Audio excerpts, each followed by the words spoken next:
Eu saúdo os irmãos com a graça e a paz do Senhor Jesus. Bom dia, amados, satisfação estarmos juntos.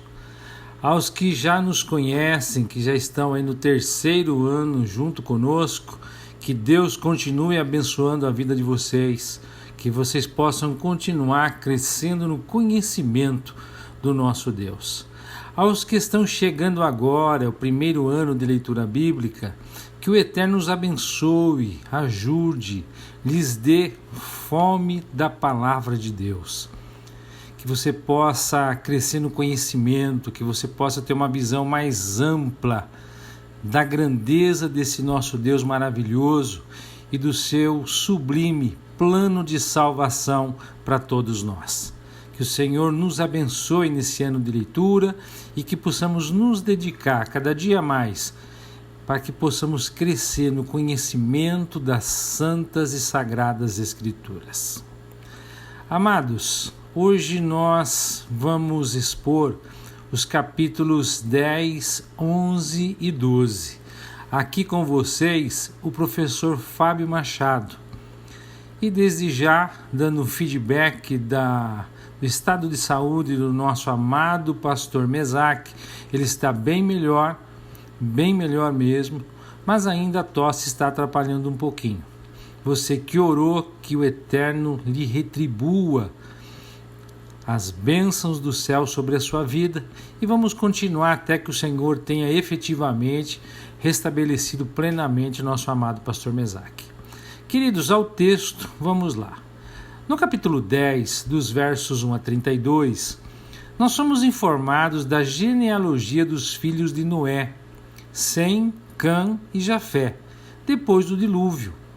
E logo no verso 5, somos informados que estes repartiram entre si as ilhas das nações nas suas terras, cada qual segundo sua língua, segundo suas famílias, em suas nações. Ou seja, é importante perceber que o relato do capítulo 10 de Gênesis acontece depois do episódio da Torre de Babel, no capítulo 11.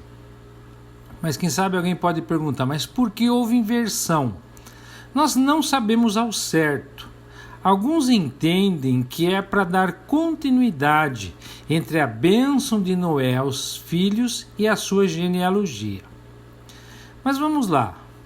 No capítulo 11, dos versos 1 a 9, nos fala de um povo de apenas uma língua e uma só maneira de falar, que partindo do Oriente chegam até uma planície na terra de Sinar e se organizam para construir uma cidade e uma torre cujo cume chegue até os céus, com o objetivo de tornarem seu nome conhecido, para não serem espalhados pela terra.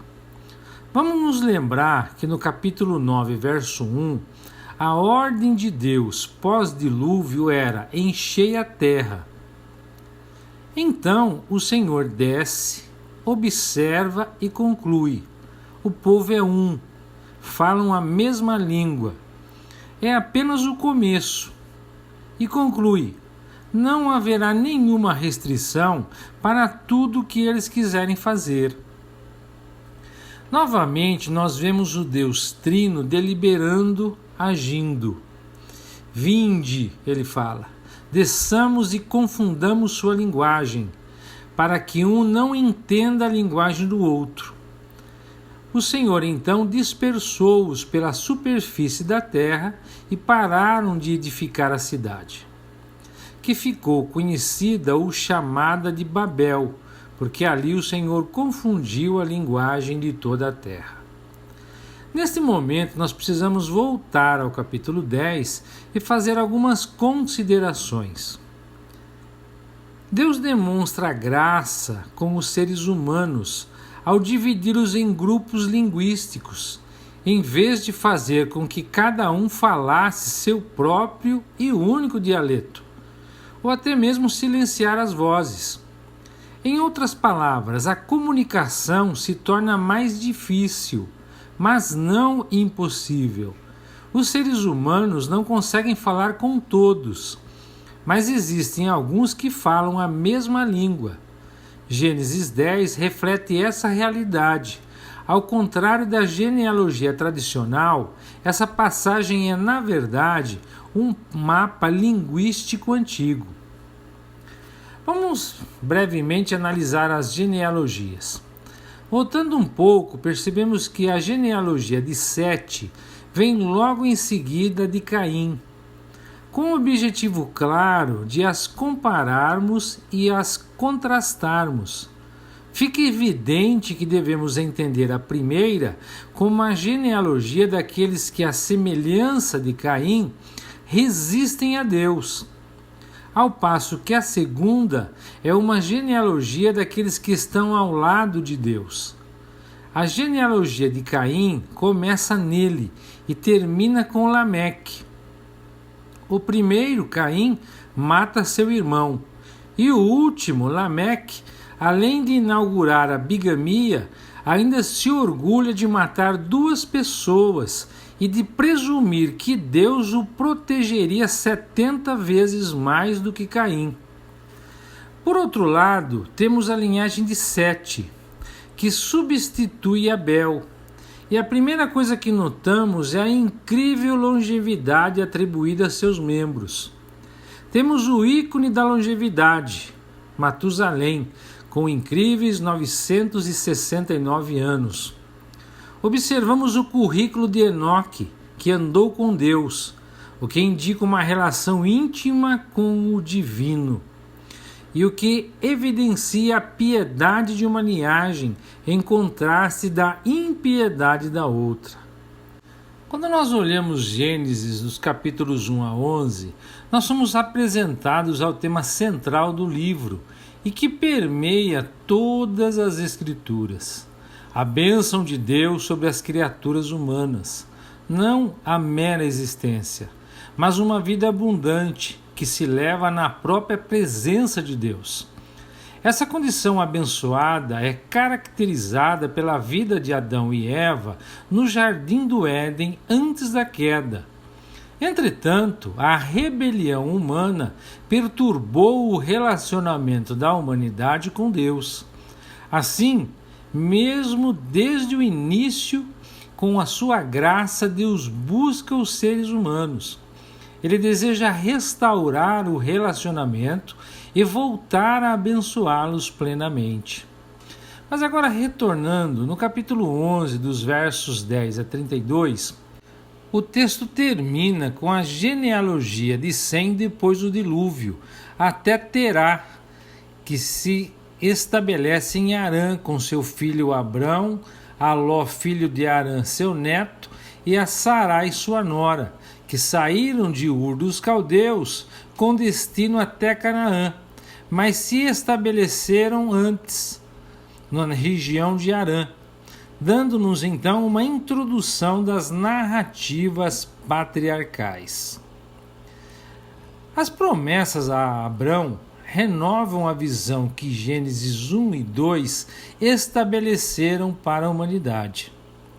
Em Gênesis do capítulo 1 ao 11, é narrada a história de um grande período de tempo, da criação do mundo e o nascimento do homem, ao primeiro pecado e exílio do Éden, passando de forma bem corrida pela longa genealogia que liga Noé a Abrão. Ao chegar nesse ponto da história, a narrativa começa a dar ênfase a um único indivíduo e sua descendência, sendo ele Abrão, o homem o qual Deus escolheu para voltar a se aproximar da humanidade, que faria o intermédio de sua bênção com o resto do mundo. Abrão é o primeiro de 3 homens conhecidos como os patriarcas de Israel, os pais das 12 tribos de Israel, que por sua proximidade com Deus são lembrados quando o mesmo é citado, aí então como Deus de Abraão, Isaque e Jacó. Os filhos de Jacó não são considerados patriarcas, e de forma alguma tem sua importância minimizada por esse fato. Digamos que Deus sempre arquitetou seu plano em etapas, e a narrativa dos patriarcas vem com o objetivo de estabelecer qual de fato seria o povo escolhido e quem seriam seus descendentes.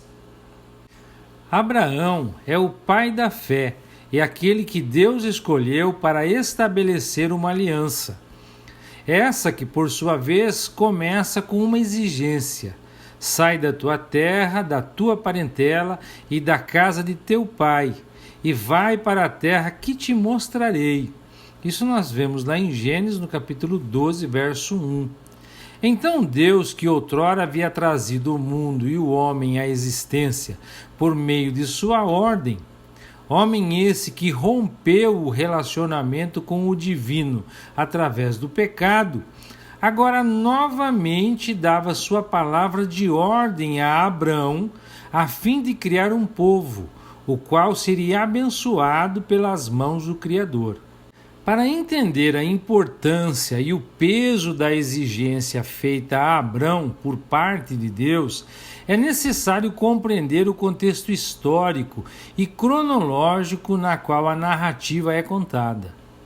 Depois da confusão das línguas em Babel e da resultante formação e dispersão das nações, os caldeus semitas fundaram importantes cidades na região da Mesopotâmia, entre os rios Tigre e Eufrates. A mais importante era Ur dos Caldeus, junto ao Golfo Pérsico. Nesta cidade nasceu Abrão, o primeiro patriarca de Israel. Abrão, posteriormente chamado Abraão, viveu na companhia de seu pai Terá e de outros familiares até 75 anos de idade. Era casado com Sarai, sua meia-irmã, segundo Gênesis, capítulos 11, versos 26 e 27, também capítulo 20, verso 12.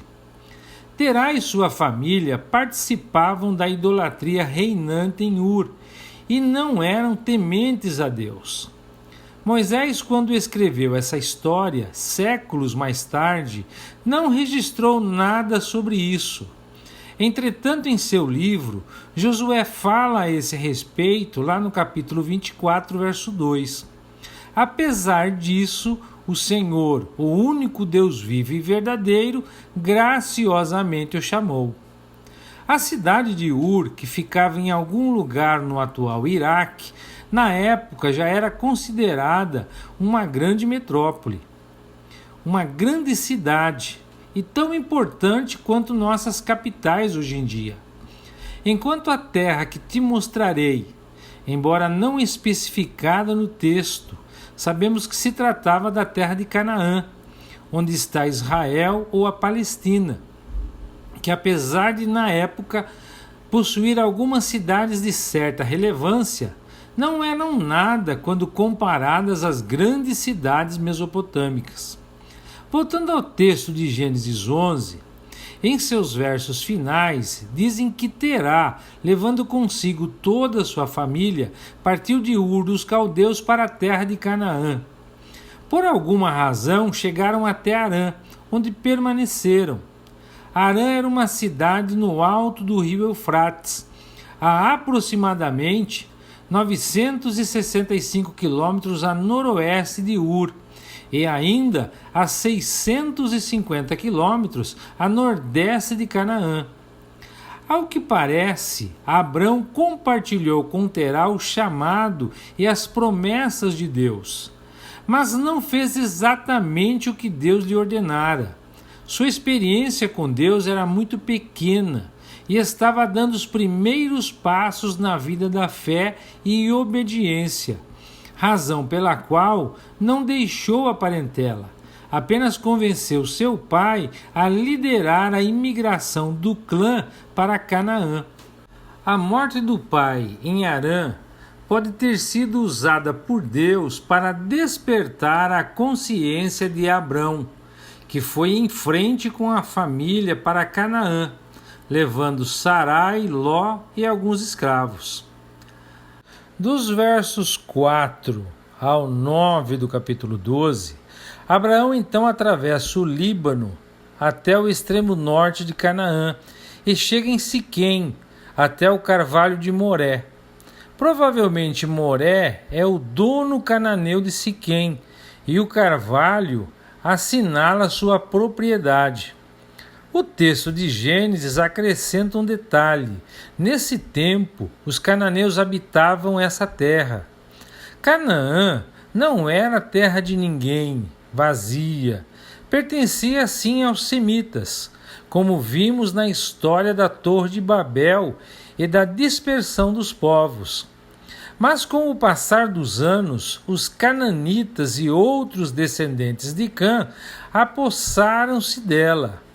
Abrão era um estrangeiro, um peregrino em terra alheia. Apareceu o Senhor a Abrão e lhe disse: darei à tua descendência esta terra. Essa foi a primeira aparição de Deus a ele em Canaã e também a primeira especificação da terra prometida. Abrão expressou sua fé e gratidão edificando um altar ao Senhor. Não só adorou o Deus da aliança, mas também consagrou a terra que estava sendo prometida. Passado algum tempo, foi mais para o sul, para um monte perto de Betel, a 32 quilômetros de Siquém. Ali, o patriarca armou sua tenda e edificou um altar ao Senhor. Os altares eram edificados fixos, as tendas eram armadas e desarmadas. Então, conforme a direção que Deus o conduzia, Abrão se deslocava. Sua habitação era móvel. Entretanto, deixava para trás os altares como testemunhos ou monumentos de sua fé no Deus vivo e verdadeiro. Dos versos 10 a 20 do capítulo 12, a fome chega a Canaã, e Abrão desce ao Egito via Neguebe, sul da Palestina. Parece que tomou esta decisão por conta própria, sem direção divina, se expondo a um grande perigo.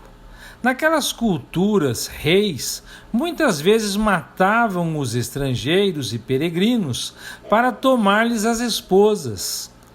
Abrão, cônscio disso, combinou com sua esposa, que chegando ao Egito, ela se apresentasse como sua irmã, para que não o matassem para ficar com ela. Essa estratégia se repetiria mais tarde em Gerar, terra dos filisteus. O fato era que Sarai era sua meia-irmã, ambos filhos do mesmo pai, só que de mães diferentes. Gênesis 20, verso 12. É interessante notar que ele não pediu para Sarai dizer uma inverdade, mas para ocultar a verdade, o que de qualquer modo era uma mentira. O plano de Abrão não deu certo. Sarai foi levada como mulher a Faraó, que por sua causa enriqueceu a Abrão. Só que Deus, por causa de Sarai, puniu a Faraó, que os expulsou do país. Fica evidente que foi um tempo de fraqueza na vida de Abrão. Provado pela fome, tomado pelo medo, cegado pelas riquezas facilmente adquiridas, perdeu temporariamente a visão do chamado de Deus e esteve em perigo. E assim, amados, terminamos a exposição de hoje. E eu gostaria de deixar para a reflexão dos irmãos uma síntese aí dos capítulos 3 a 11. Quando nós pensamos nos relatos que esses capítulos trazem, eles refletem um padrão parecido: pecado, sentença de juízo, sinal de graça e a execução do juízo. E o que esse padrão nos comunica? Primeiramente, mostra que os seres humanos estão viciados em pecar. A rebelião humana não passa nem melhora com o tempo. Ela progressivamente piora. E na medida que piora, Deus está ali presente para efetivamente julgá-la. Deus não deixa o pecado fora de controle. Isto deve servir de advertência, mas também de incentivo. Afinal, Deus não abandona os seres humanos. Ele permanece envolvido com eles e vai atrás deles com sua maravilhosa graça. Amados, Deus os abençoe e até amanhã, se Deus quiser.